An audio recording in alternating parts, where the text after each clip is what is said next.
자, 자기소개서로 자수성가하기 6번째 강의 시작하도록 하겠습니다. 자, 이번 시간에는 지난 시간 이제 1번 문항에 대해서 이제 세밀하게 분석을 하고, 그 다음에 첨삭 예시 강의까지 했죠. 이번 시간에 이어서 2번 문항에 대해서 세밀하게 분석을 하고 소재 정하는 시간을 가져보도록 하겠습니다. 아시겠죠? 사실 2번 문항에 대해서는 대부분의 학생들이 많이 어려워해요. 왜냐면 일단 첫 번째, 활동에 대해서 3개 이내로 쓰라고 하니까 활동을 많이 하지 않은 친구들 같은 경우 어떤 활동 써야 될지도 애매하고, 또 활동을 많이 한 친구들 같은 경우는 그 중에 어떤 활동을 선택해야 될지도 애매하고, 또한 이번 문항에 대해서는 전공과 관련된 뭔가의 문항이다 보니까 아무래도 대부분이 3학년 때 이제 전공 3학년이 돼서야 이제 전공을 선택할 텐데, 그러다 보니까 아무래도 전공을 어떻게 연결지어야 될지도 굉장히 좀 많이 애매한 부분이 있어서 좀 많이 어려워하는 부분이 있습니다. 그래서 사실 실제로 이번 문항에 대해서는 좀 그 점에 초점을 맞춰서 이제 들어가 보도록 할게요. 우선 똑같이 문항을 살펴봐야겠죠. 고등학교 재학 기간 중 본인이 의미를 두고 노력했던 교내 활동을 배우고 느낀 점을 중심으로 3개 이내로 기술해 주시기 바랍니다. 단 교회 활동 중 학교장의 허락을 받고 참여한 활동은 포함됩니다. 1500자 이내에 쓰시고. 자, 봅시다. 문항을 살펴봅시다. 고등학교 재학 기간 중 본인의 의미를 두고 노력했던 교내 활동이라고 되어 있죠. 자, 일단은 가장 중요한 거 첫 번째, 고등학교 재학 기간 중이니까 당연히 고등학교 재학 중에 했던 교내 활동만 써야 되고, 그 다음 가장 중요한 거, 본인이 의미를 두고 노력했던 교내 활동이라고 하는데, 여기서 대부분 학생들은 그냥 교내 활동이라고 하니까 그냥 단순히 교내 활동 몇 개만 그냥 자기가 특별한 의미를 두고 했던 교내 활동 자체는 그냥 나열하는 정도에 끝납니다. 그거 절대 아닙니다. 알겠죠? 이번 문항은 전공 적합성을 평가하는 문항이에요. 그렇기 때문에 출제 의도는 뭐냐면 자신이 전공과 관련된 활동을 얼마나 했는가를 대답하라는 겁니다. 즉 교내 활동 자체도 전공과 관련된 교내 활동에 좀 초점을 맞춰야 돼요. 아시겠죠? 예를 들어서 봐봐. 예를 들어서 영어 영문학과를 지원했다. 그러면 뭐예요? 영어와 관련된 교내 활동, 그런 동아리 활동에 초점을 맞춰야지. 그래서 뭐 무슨 어떤 그런 봉사활동을 했다. 뭐 이런 것들에 초점 맞추면 안 돼요. 알겠죠? 물론 당연히 봉사활동했다. 뭐 이런 것들이 정말 의미가 있다면 쓸 수 있죠. 하지만 이것 자체가 주가 돼서는 안 됩니다. 알겠죠? 그래서 반드시 자신이 지원한 학과와 관련된 활동을 최대한 써야 됩니다.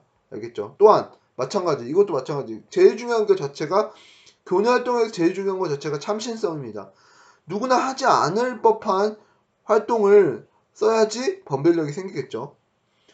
그리고 또한 예를 들어 이런 경우가 발생하는 친구도 있어요. 영어 영문학과인데 뭐 예를 들어 화학실험 동아리 했다. 아니면 뭐 춤 연습 동아리 했다. 뭐 이런 동아리만 쓰는 거야. 그런 거 같은 경우는 굉장히 좀 무의미하겠죠. 그러면 내가 이 친구를 영어 영문학과인데 왜 뽑아야 되지? 자신의 영어 영문학과를 뽑는 것에 대한 메리트가 굉장히 떨어질 수가 있겠죠. 알겠죠? 그 점을 조심하셔야 됩니다.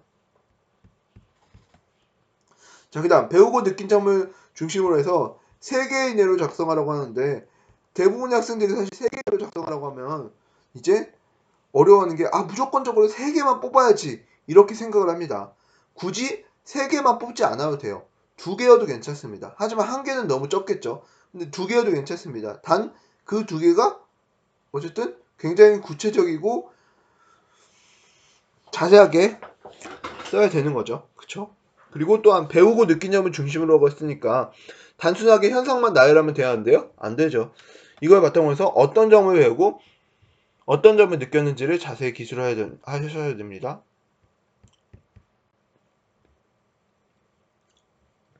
자, 그 다음 단 교회 활동 중 학교장의 허락을 받고 참여 활동을 포함된다고 했는데 1500자 이내. 당연히 1500자 이내라는 건 어쨌든 3개 이내의 소재를 쓰라는 거고, 그 다음에 말 그대로 이거 굉장히 중요해요. 의외로 대부분 친구들이 교내 활동이 없다 보니까 난 교회 활동이 많아? 아니면 교회 활동에 대해서 자신 있어? 그런 친구들은 교회 활동을 쓰는 경우가 많이 발생하는데, 그 경우는 굉장히 감점이 됩니다. 심한 학교 같은 경우는 빵점 처리할 수도 있어요. 교회 활동 중에서 무조건 학교장의 허락을 받고 참가한 활동만 써야 됩니다. 아시겠죠? 알겠죠? 이 점은 꼭 유념해 주세요. 자, 문항을 써보도록 하죠. 이건 1번 문항과 같은 내용이죠. 혹시나 1번 문항을 만약 보지 않으신 분들은 2번 문항, 1번 문항을 보시고 돌아오시고요. 1번 문항에 대해서 마찬가지로 일단 첫 번째로 소재를 우리가 정하고, 그 다음 두 번째로 이 각각의 이런 소재에 대한 주제를 설정해야 되고, 그 다음 느낀 점 써야 되고, 그 다음 가장 중요한 거 브레인스토밍을 하면서 이제 최대한 많이 생각나는 대로 쓴 다음에 이렇게 하나하나씩 고쳐나가라 라는 점을 들었습니다. 자, 그럼 우리가 소재를 보도록 합시다. 일단 소재에 대해서는 기본적으로 활동 내용을 써야 되죠. 그 다음 활동 계기 써야 되죠. 활동을 느낀 점. 그 다음 또한 이걸로 인해서 예를 들어서 영어다. 그러면 영어 영문학과에 관심을 가지게 되었습니다. 이렇게 학과에 대해서 관심을 가지게 된 계기 쓰면 좋죠. 알겠죠? 이 네 가지는 최대한 꼭 각 소재에 들어가야 될 내용입니다. 그럼 생활기록부에서 볼 것들을 보면은, 자, 보시면 일단 영어 영문학과, 예를 들어서 제가 계속 영어 영문학과 예를 들었는데, 뭐 국어 국문학과다, 뭐 정치외교학과다, 아니면 뭐 화학과다, 아니면 컴퓨터공학과다 라고 했을 때 전공과 관련된 수상 실적이 있는지 먼저 확인하셔야 돼요. 수상 실적과 아니면 전공과 관련된 활동, 동아리 활동이 있는지 먼저 활동하셔야 돼요. 이제 찾아보셔야 되고, 전공과 관련된 지원 학과와 이 지원 학과와 관련된 항목들이 있는지 틈틈이 확인하셔야 됩니다. 그래서 그 내용들을 최대한 뽑아서 중심으로 쓰셔야 돼요. 알겠죠?